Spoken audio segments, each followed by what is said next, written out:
Welcome to Whispers of History, where forgotten tales, strange events, and mysterious moments from the past come alive. One whisper at a time. Subscribe, relax, and let the past whisper you to sleep. It was the winter of 1483 when the tiny bells of the cathedral rang out in the snow-covered kingdom of Valemire. A hush swept across the cold stone walls, for a child, no taller than the bishop's staff, was being crowned king. His name was Arlen of Valemire. Barely 5 winters old. Wide-eyed, curious, too small for the golden robe they had tailored for him, the fabric pooling at his feet like a river of velvet.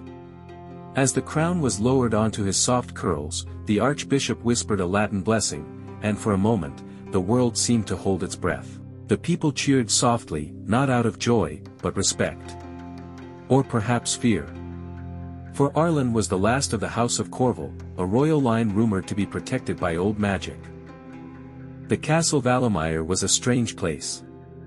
Its walls were thick with ivy, its windows tall and narrow. And they said, if you stood still long enough, the very stones would whisper. Little King Arlen wandered the corridors at night. He spoke little to the living, but often paused to stare at old portraits, as if listening. Servants found him asleep in stairwells, nestled beneath stained glass windows. Some said he was haunted, others believed he was simply remembering. He speaks to the air, one maid whispered. To shadows. As if they're answering. She was not written in the castle records, nor carved in the ancestral tombs. But many saw her. A woman in a silver veil, pale as moonlight, appearing only after dusk. Arlen called her My Lady Elira, and claimed she had served his mother. She taught him songs in a language long forgotten. She smelled of lavender and snow. Once, a knight tried to follow her. The next morning, he was found outside the castle gate, cold, confused, and with no memory of the night before. Behind the west wing of Valemire Castle, through a cracked wall and behind a curtain of ivy, there lay a hidden garden. Arlen found it by accident. Or perhaps it found him. It was always spring in that garden. The roses bloomed unnaturally wide, and there was a tree in the center that bore golden leaves even in winter. Arlen spent hours there, humming the songs Lady Elira had taught him. No servant dared follow. The one who tried, an old gardener, returned babbling about roots that spoke and a fox with human eyes. One winter morning, a nursemaid screamed. She said she saw 2 shadows trailing after the king. At first, they thought it a trick of light. But others began to see it too, a second shadow, thinner, darker, always just behind the first. Some called it a curse. Others believed it to be a protector. But Arlen never seemed afraid. He would wave at it.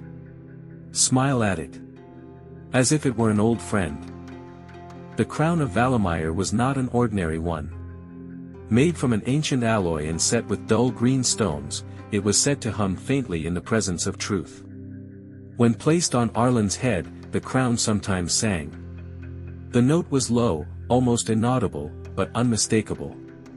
One tutor who lied about his lineage collapsed after a lesson. The crown glowed faintly that day. Eventually, Arlen refused to wear it. He said it whispered too loud. The snows came early that year. With them, howls. The royal guard spoke of wolves in the forest, but they never left tracks. Arlen insisted they were not beasts, but the watchers, and that they came to sing him to sleep. One night, he disappeared from his chambers and was found at dawn in the forest clearing, barefoot, whispering to the trees. The guards said they saw golden eyes in the shadows. Hidden beneath the east tower was a room filled with mirrors. Some large, others no bigger than a coin. It was said to be a chamber used by the old queens for memory rituals. Arlen found it by following the humming sound of the crown. Inside, he claimed he saw other versions of himself, older, sadder, wiser. When he left, he asked the steward, "Which one of me will I become?" One night, all the clocks in Valemire stopped. No one remembered going to sleep. No one remembered waking. The next morning, the king's crown was gone. Arlen sat quietly by the fireplace, holding a pine cone.